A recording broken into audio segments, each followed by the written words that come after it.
again. Such is life. So it looks like we're live. I think everything's going the way hoped. There we are. Let's pull up our news. We'll start there. See what there is to talk about this week. Hello, Jean. Happy New Year.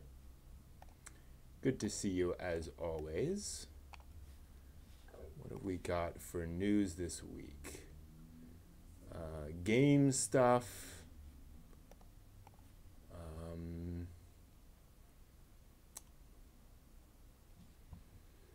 Who's releasing what where? Folks are always interested in that, it seems. Yeah. Funny will be streaming Boogie Pop and others. Cool. Along with CR. It's good to know.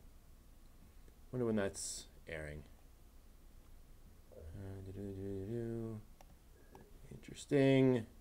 Aggressive international expansion for Square Enix. Apparently, or Square Enix. Should it be Enix or Enix? Never sure. Enix is obviously the Japanese pronunciation, but I don't know if that's what they're actually,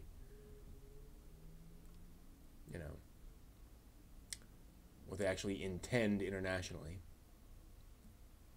Netflix doing more stuff, showing more things.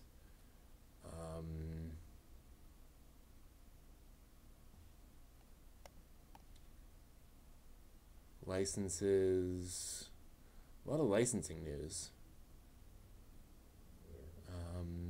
It was a pretty quiet week, news-wise, unless I'm... Anaplus Asia also simulcasting Boogie Pop.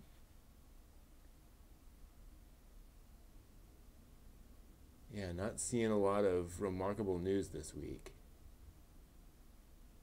Just finished scrolling through all this stuff, and yeah, I think we're going to be pretty quiet on news items. That's fine.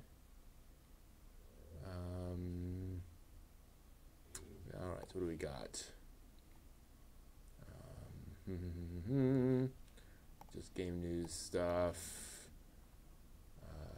Anaplus Asia for Boogie Pop and others. Anaplus Asia, is that...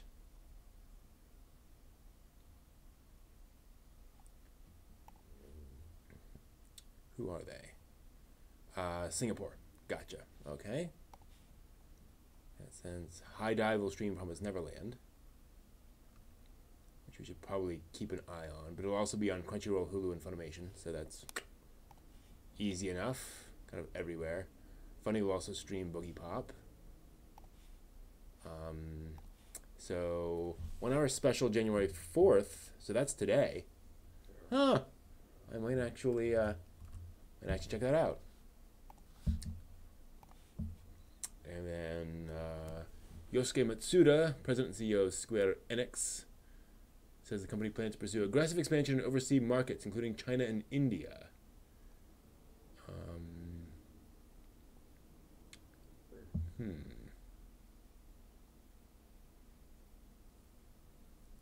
They have a strategic partnership with Tencent starting in August.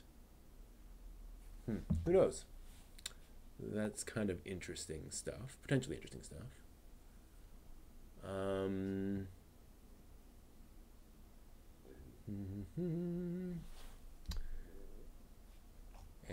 Anime News Network is showing me ads of girls in bikinis from the Fate Grand Order universe. Didn't realize it was such an ecchi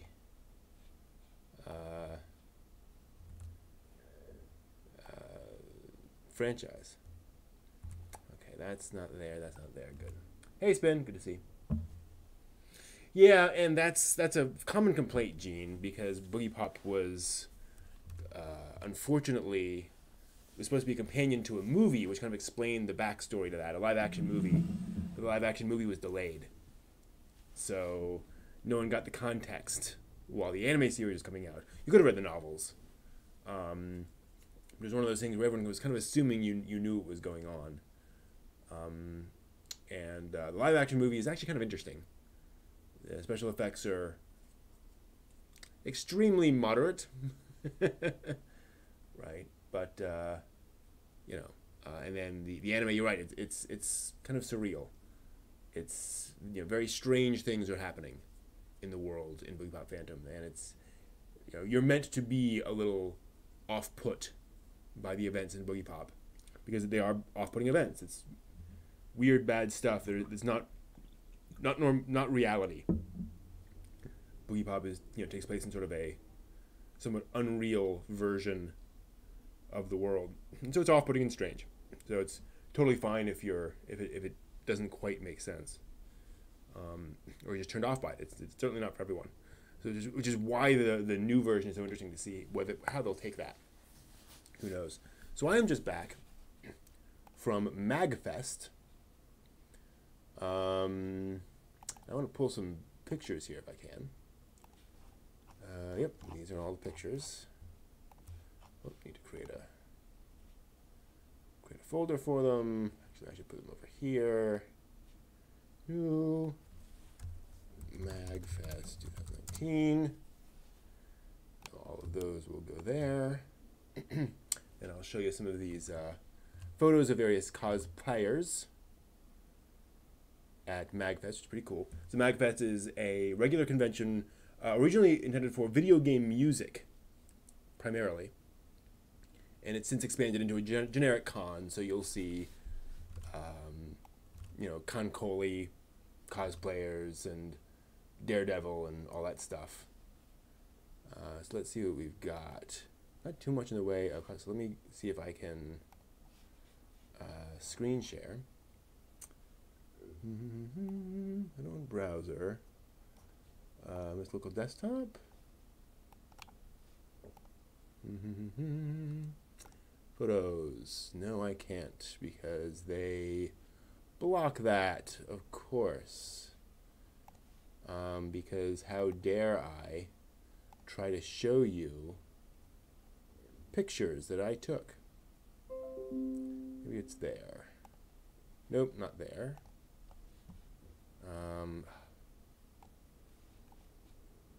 What else? How else could I show this? Can I just do a desktop?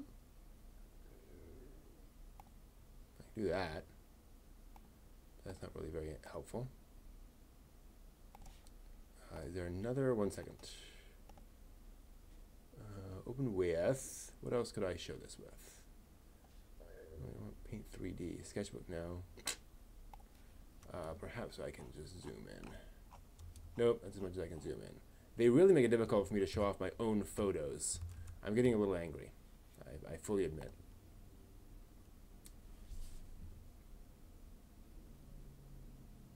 Hey, Dark Blacksmith.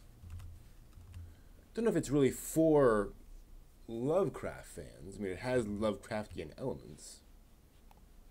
Yeah, well, let me see that. So I can't show you. Can I do? 1 sec. No. They have like a media viewer thing. Oh, actually, I can do it that way, I think. Let me just open them here. There we go. Okay. This will be crude, but it will do. So here, oh, but it does that weird thing. Okay, that's better. Not great, but better. So here are some photos from MagFest, some cosplayers, unedited, unmodified, uncolor corrected.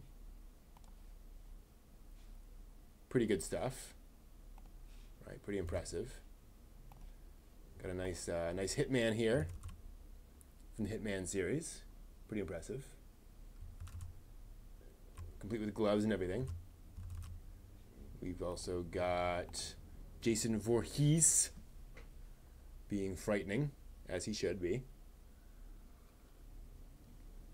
The guy's pretty good in character, too. He stood at attention the entire time. Dark Stalkers, I do believe. Hey, Angela. Welcome, welcome. That's pretty cool. And then I saw coming in, this was just kind of pretty impressive. Very nice Star Fox. Full fursuit. Really, really, really, really cool. I think that's all I got. No. 1 second. There's another 302. What was 302? Ah, yes. Again, color correction will definitely improve that, but also somebody who is completely in character the entire time. Well done. Complete with balloons. Good job there. But yeah, I thought especially that Star Fox was just nice stuff. Yep, Michael Myers.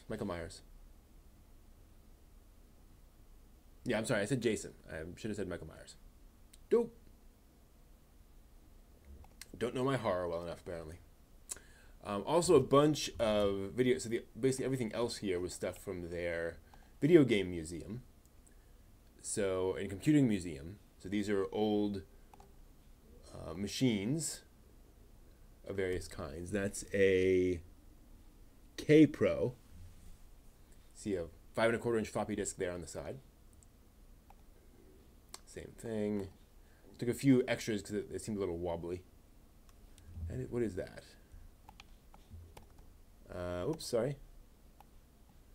The Osborne. That's an Osborne computer there. 4 disk drives, 4 floppy drives, and a little screen in the center. It's a lot of floppy drives. A photo of that.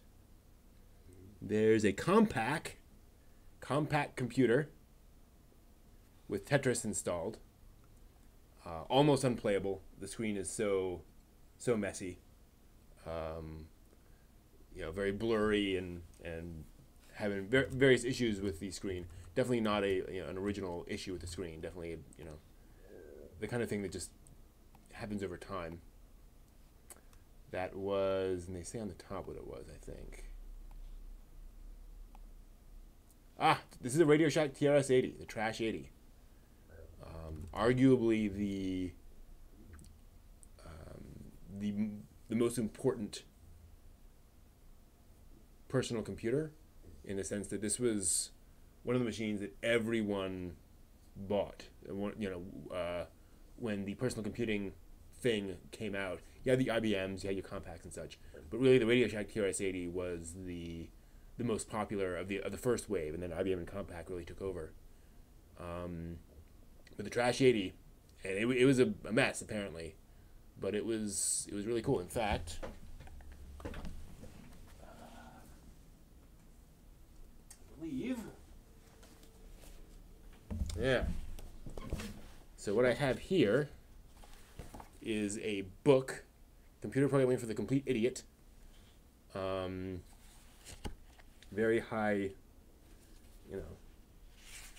high production values here.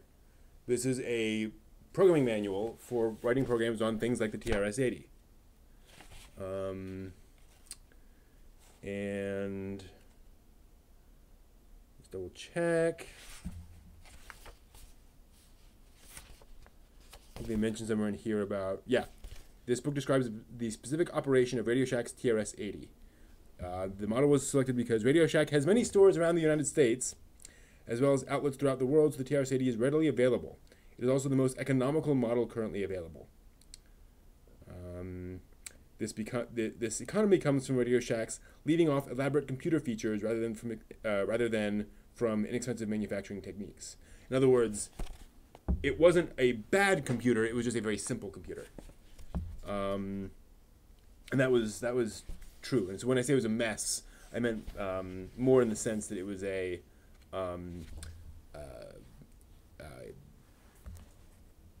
mess in the market, where folks latched onto it and like, this is all it can do.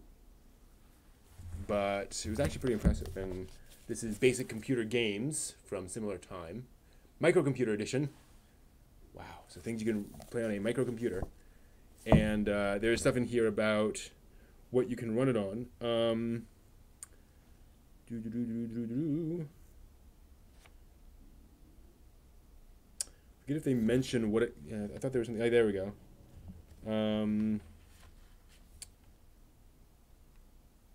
This is more about different versions of BASIC it will run on, but as opposed to actual hardware. Oh, there we go. Conversion to other BASICs. Radio Shack BASIC. HP BASIC. So yeah, all the different versions of programming. And when I say these are basic computer games, it is actually they would publish the source. Whoa, that fell apart.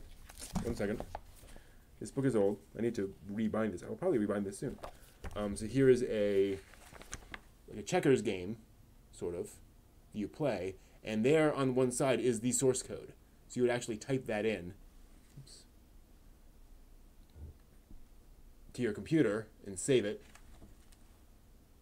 And that's your actual... Why isn't that focusing? There we are. So there's actual computer code. You could type in, and you would get a real game. And that's what you're seeing there on the TRS-80. What else we got? There's that Osborne. Tempest playing on actually what looks like a DVD. So it was a DVD disc that had this game on it that apparently was like it wasn't a data thing. Like it was playing a video as a game. It was very strange. I'm not quite sure how all that worked, but it was just it was a DVD player that you were playing a game on. Strange. So I'll have to dig that out at some point, figure out what was going on there. Played that for a little while actually. Tempest is a really fun game. This is a Panasonic arcade machine. Came out with at one point, running some version of Street Fighter. Looks like. Good in Street Fighter 1. This is a ColecoVision. This is what I grew up with. So we had a ColecoVision at home, and we played games on this, and they were so the ColecoVision had as I understand it, a fast processor but not great graphics, something along those lines. Because I know some people were very jealous of folks who had ColecoVision, but I thought the graphics on other machines were better. So I think it was that thing where you could get sort of like arcade quality, speed and graphical fidelity and so forth, but you were getting blockier pictures on the ColecoVision, something along those lines. But this was my childhood right there. I'm old. There is an Atari 5200, I think. There's an Atari 2600. I think. No, that's a 5200, sorry. Then there must be a 2600, I guess. That's a Jaguar, Atari Jaguar. There we are. I wonder what one of those look like. Getting pretty slick as time goes on. And then we're getting into some... There's a weird one. There's an old IBM PC. Like old IBM PC. You can see the floppy drive there. Running on a flat screen. Not a connection you normally see. And so various IBM PCs of the day. I had an IBM PC similar to this. Actually very similar to this. Huh. Yeah. I think I had a different monitor, but very similar guts. A Mac. Old classic Mac. So really neat stuff there. Commodore 64. And then somebody had a land speeder. They actually built and brought this land speeder. And it's about half size, but still pretty darn big. That was really cool to see. This is just in the expo hall. You can see they have, whoops, actually, before I went to that. So here's the engine on the side. So they clearly built some kind of engine in there. I'd love to know how they figured all that out. Like what the inside of that would look like. All the cabling in that just looks very Star Wars. And then they actually have parking tickets. So let's see if we can zoom in. Galactic Empire, 501st Legion, Imperial Citation. For, did they check what it is? Other violations, not roadworthy. Definitely true with that engine viewable. And then, social media for them, which is cool. The various violations are pretty funny. Questioning troops on the whereabouts of Darth Vader, attempting to use a Jedi mind trick on a trooper, hitting a trooper with rocks, arrows, or sticks. Unauthorized use of the trash compactor on the detention level.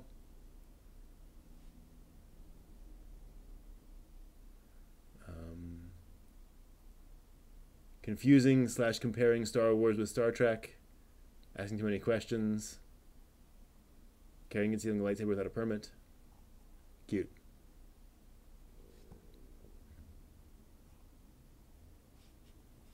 So yeah, that was fun. What else have I got here? So this was an RCA arcade cabinet. I'm sorry, console. So RCA, like an RCA Victor, the massive business company in the early to mid 20th century. They made radios and all sorts of stuff and refrigerators. They're just giant company. They did not survive the basically the 70s, I think, was when they collapsed. And they tried to create a home console, and it never really went anywhere. 7 years in development. Originally going to be an arcade cabinet. That didn't really pan out, and ended up trying to simplify it down. And they actually had one here, which you could play. There was actually a panel about it I went to. And he was like, yeah, it's down in the arcade museum, the gaming museum. So I went down there, and he was there, and he was showing it off, and I got to actually play this 1977 released console with these things. Terrible graphics, even by the time, even by the standards of the time, the graphics on this were terrible. So just interesting stuff. Again, geek archaeology. So that was kind of cool. Let's switch back to main. So there's not too much going on in the anime news world. Sadly, it's just kind of the nature of things.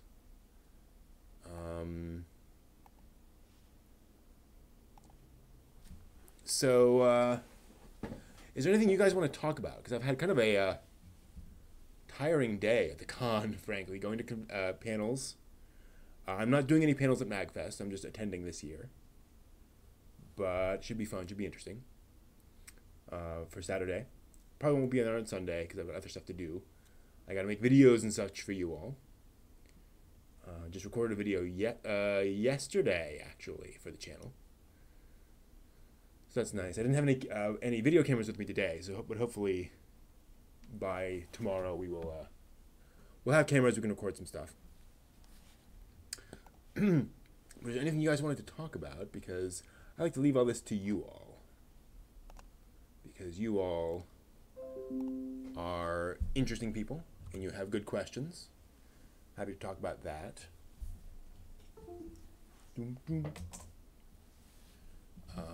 It's interesting going to a convention that's not an anime convention. I'm so used to being at places where folks are running around dressed as Attack on Titan characters. So seeing video game people and just a different vibe. So that's one thing we can talk about, the difference between, say, an anime convention and other convention. There is a stereotype that the attendees at anime conventions are often folks who do not have a lot of social skills. This is MagFest, Super MagFest technically, which is a video game music oriented con, although it's broadened into just sort of a general con now, general geek con. But originally video game music, so a lot of chiptunes there, a lot of stuff about making video game music. Went to a panel actually about getting into or actually not even about getting into the mod scene, just about the mod scene in general, hacking and such, and just some of the different scenes if you want to sort of make your own NES game, for example. Didn't really get into any technical specifics, but it was more about the fact these scenes exist and encouraging folks to get involved in them, and giving folks a sense of how they evolve over time. So sort of more anthropological, if you will, sort of more theoretical. Although the person giving the panel is amazing. She's done a bunch of games, very, very deep into these communities as a practitioner, not just some academician. Not there's anything wrong with that. Really interesting panel about also zines, fanzines, like an hour-long panel about the evolution of fanzines, mainly because the guy doing it is a librarian who's who found this collection of zines. Some guy who was deep in the zine community for years and years just collected a whole bunch of them and donated them to this private library. And actually, I don't know if the library is public, but the collection is technically private. Folks can get access to it if they request it, but it's not on the stacks. And he started just digging through all these zines, and particularly video game zines, and just seeing what that was like and how it evolved, and appreciating zine culture, not in the sense of something that was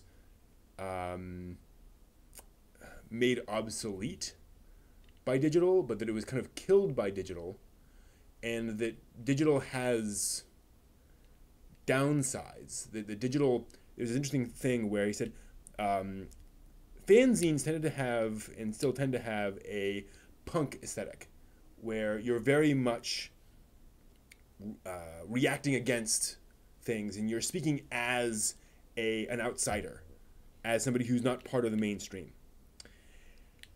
And you saw that a lot in zines and what they were talking about and such.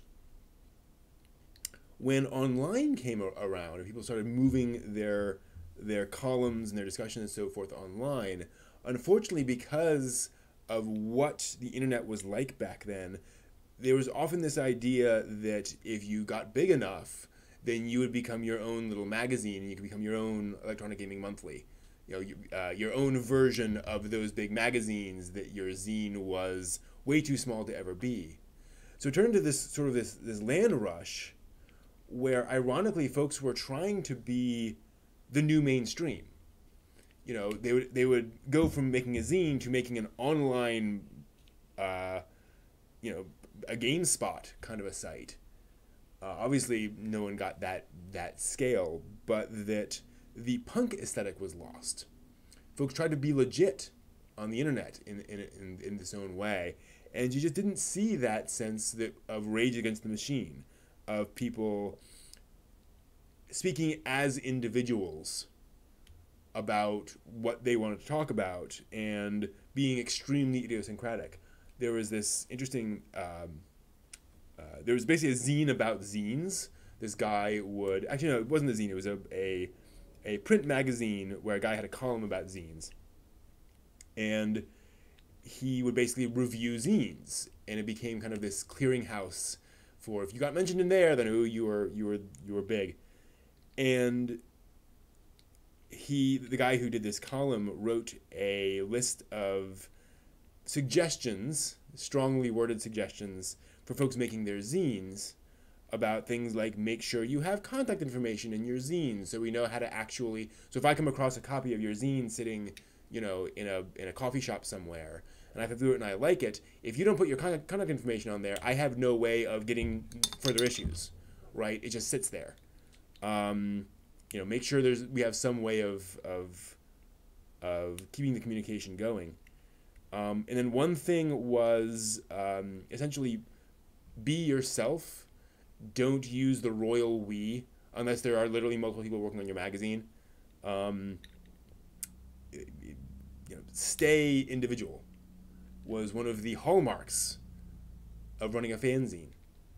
And it is certainly true that once those things went on, once folks started setting up their own sites online, it became less idiosyncratic. It became, people wrote as though they were writing for Electronic Gaming Monthly or the big guys, and it just didn't really feel the same. And so there's still people making fanzines. It really inspired me. I kind of like to make my own anime fanzine or something. Physical copies, limited print run. I think it would be kind of fun and kind of interesting to have something that is like that, is a unique artifact written by somebody who is not part of the industry, somebody who is the outsider, just providing opinions, providing thoughts, providing ideas. possibly reviewing things. Be interesting. Who knows? So yeah, that was neat. There's those two panels, and then there's another panel I went to. What was it? It was two people, man and woman, and they would go back and forth. The woman was a librarian, and well, that was the one on that RCA console, digging into the history of that, and that was just really fascinating. I definitely want to learn more about that and provide that, because that was a labor of love by this one guy who worked at RCA and managed to convince them to pursue making a console. And it came out and it kind of died. They did a couple of different versions of it, but it just never went anywhere. Unfortunately, other consoles at the time, and this is pre-NES, but other consoles at the time, in fact, this was around the time of the first Atari, and they were just more capable, better, and so it died. Not everything works out. Everything comes to an end at some point somehow. So anyway, anime. Been reading some manga. So I mentioned this on the Discord. I want to bring that up.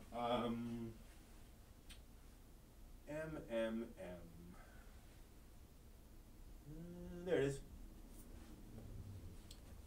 Mushoku Tensei, Jobless Reincarnation. Read that just the other day. It's about a young man who is basically, actually a middle-aged man who's basically a NEET. So not in employment, education, or training. Just lives at home, doesn't do anything. Leeches off his parents. And this is the first few pages. Ends up basically dying. Unclear kind of exactly what's going on in the scene deliberately as exactly how he dies.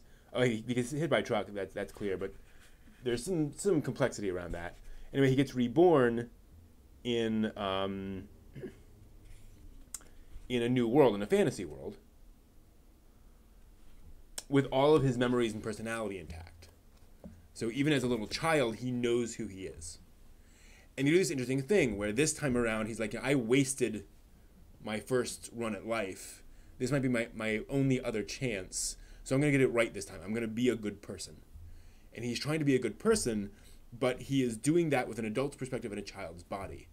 So he is often, there are two times in particular in this volume where he basically manipulates his parents because they are behaving wrongly, because they are misjudging a situation, and he figures out ways of basically getting them to realize, oh wait, I should be thinking about this better. So I like that. Kind of interesting. Love the artwork too. You have some. There's not really much in the way of action in the series, but just really like this general art style. A lot of detail in the background and the environments. Obviously not all the time, but really, really nice stuff here. I just really appreciate manga where people are putting a lot of time and effort into that. Unfortunately, there's some oddly ecchi stuff in here. And part of that is because he is, a middle-aged man in a child's body. And so when he sees a girl naked, he is still, mentally he notices that, right? He pays attention to that. Now his child's body doesn't care, but it's just kind of weird. He's kind of pervy, and there are a couple of scenes in there where they show various girls, generally girls who look awfully underage, in various states of undress, and it's kind of.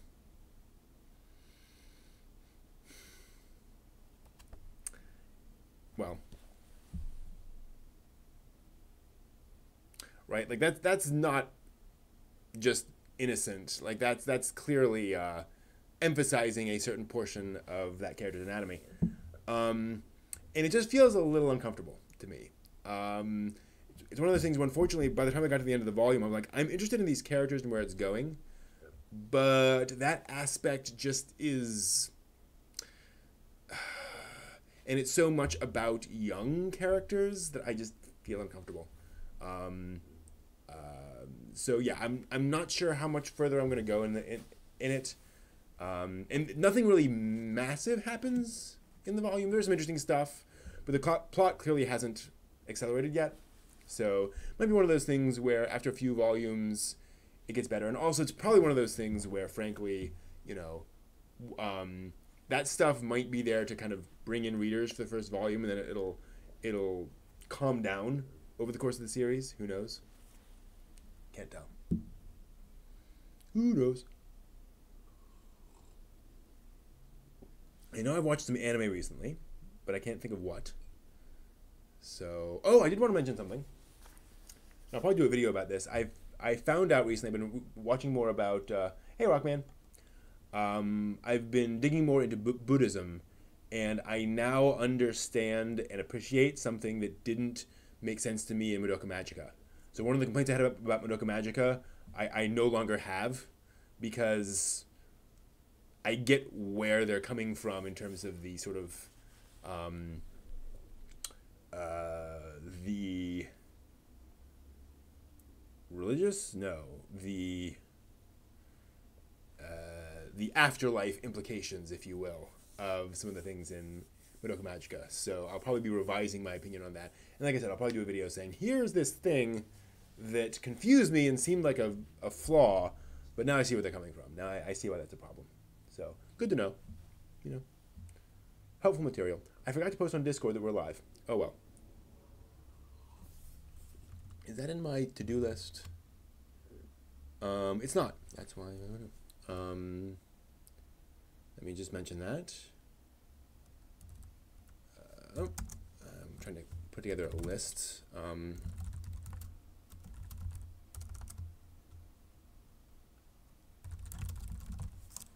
Cool. Easy enough. Trying to be more consistent about things.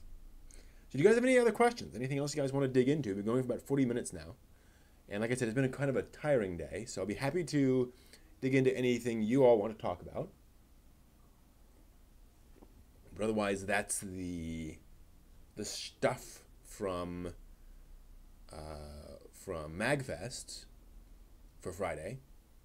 We will not have an anime club tomorrow, FYI, because I will be at MagFest, unfortunately. And no anime club for the rest of the month, because I'll be at cons, unfortunately. But other shows will be there Monday, Wednesday, Friday. Be back with that. Do you guys have any questions? Otherwise, this may just be a quiet week in Lake Wobegon, in Lake Anime, where all the fans are strong, all the cosplay is good looking, and all the shows are above average. Not much in the way of news, so nothing to milk there, so to speak. Tea. Gotta love tea. Tea is a wonderful thing. I think there's another manga I read. Actually, I can find out. Keep track of all this stuff.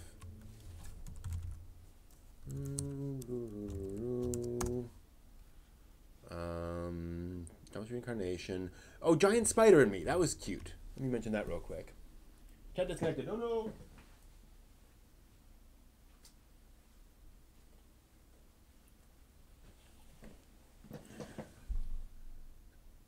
A post-apocalyptic tale about a 12-year-old girl who lives with a giant spider. Post-apocalyptic is a little inaccurate. There's basically it's set in a fairly near future where people are there are fewer people than there were in the past, but there was no like nuclear holocaust that we can tell. But definitely there's less in the way of normal stuff, but really nice art. I really like how they draw, especially the girl. She's just awfully cute. and she comes across this spider who basically wants to eat and ends up living with her. So it's a surprisingly sweet story, and a lot of stuff around food. So basically, about once a chapter, they end up making a meal, and it talks about how to make that meal. Right. Hey, Sunil, good to see. Do you think thematics are really important aspect in analysis? And I think the implications of a story is one of the most important things. I don't know. That's a good question.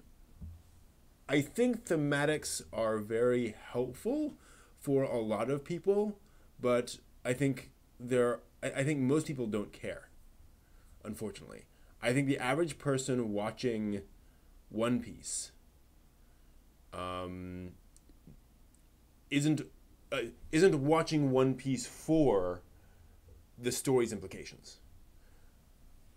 I think they find that interesting, or they might find that interesting, but I think a lot of folks are mainly coming at pop media for more surface elements.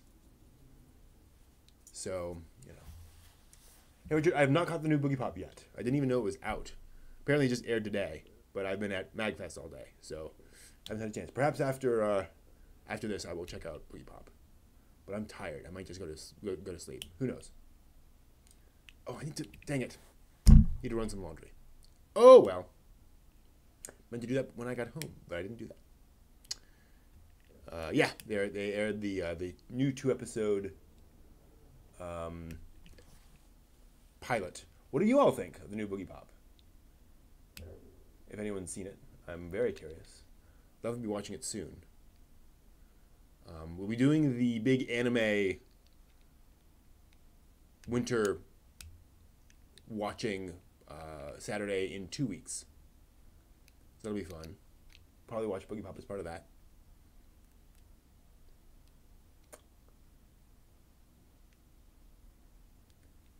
Yeah. Yeah, I'm very curious to see where they're going with Boogie Pop. But yeah, so Giant Spider and Me, a lot of fun. Cute, light.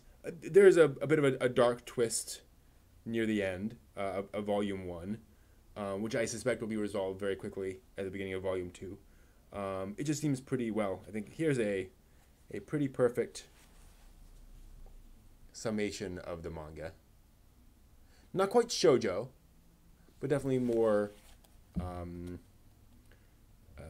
slow-paced, definitely not a big action story. But yeah, I'm enjoying this. I'll read more of this. We'll see where it goes. Also, again, I appreciated absolutely no sexualization whatsoever of the girl, which is good. Truly great 90s anime apart from the usual choices. I have no idea what great means. Sorry.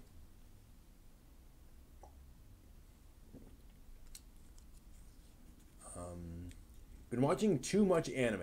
I don't know what that means either. There are days I wish I could just sit back and watch anime all the time. I suppose if you're watching anime and neglecting other things, that would be watching too much anime. So that makes sense. Binged all of Black Heaven yesterday. Wow. That's a lot to do. That sounds like an interesting show too.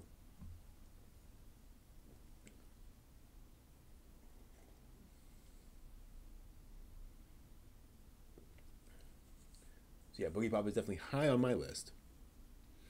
So yeah, I've been trying to get into more manga lately, partly because I'm sure in the next year or two, these will be adapted into anime. Right? It's just how it's going to happen. But yeah, I'm not sure the thematics are really all that. No, let me elaborate on that. I think thematics, the direction of a story, are very helpful to discuss in a review. I think they are part of discourse. They're part of why we talk about media, because we want to talk about what they mean to us. We want to talk about where the story is going, about these deeper elements than just, our eyeballs are consuming a thing. We like to talk about stuff. So, I think that's important and helpful and useful. 1 second. There we go.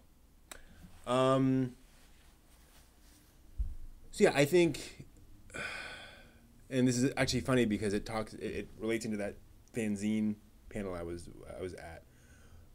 There's a lot to be said for people digging into a topic, and thinking about where it's going, but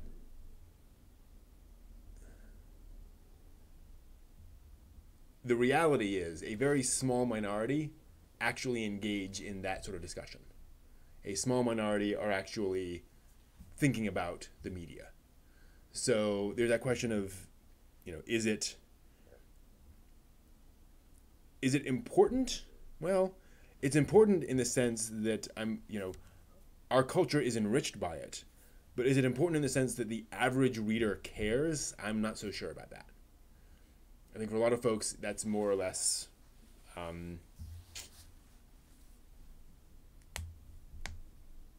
noise. They'd rather just have you tell them what they should watch. Sadly, is the reality.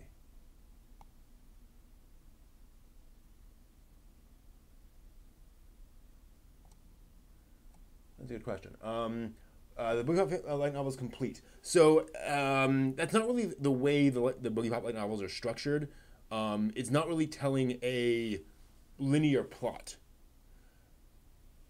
Things happened in the backstory of Boogie Pop Phantom, and the novels kind of explore the results of that. But there's always more to add that can be added to that, and there's always more sort of backstory that he could fill in. But as far as I know, there's no. It is volumes 1 through 12. There are a whole bunch of novels out there, and they cover various aspects. So Boogie Pop at Dawn, for example, was written fairly recently, but it's basically a prequel to some of the stuff that's happened. So just kind of, he's been writing various things that fill in. So, hey, Sunil, thanks for stopping by. So yeah, I think there's every so often he releases a new Boogie Pop novel. And it's never probably going to be complete. Kind of like Tenchi Muyo, where there's always more plot to cover, and every so often there's a new novel or new OVA that delves more into that stuff. But there's no real linear story that I know of to Boogie Pop. Although I think they're more or less sequential, right? So generally, if he tells a new story, it's after what happened in the previous novels. I have not seen Devilman Crybaby, no. So much anime to watch. Hopefully, Anime Club will help with that. With getting through that backlog of anime. We will see. Who knows? Yeah. So I think we will stop there for the night. Thank you all for stopping by.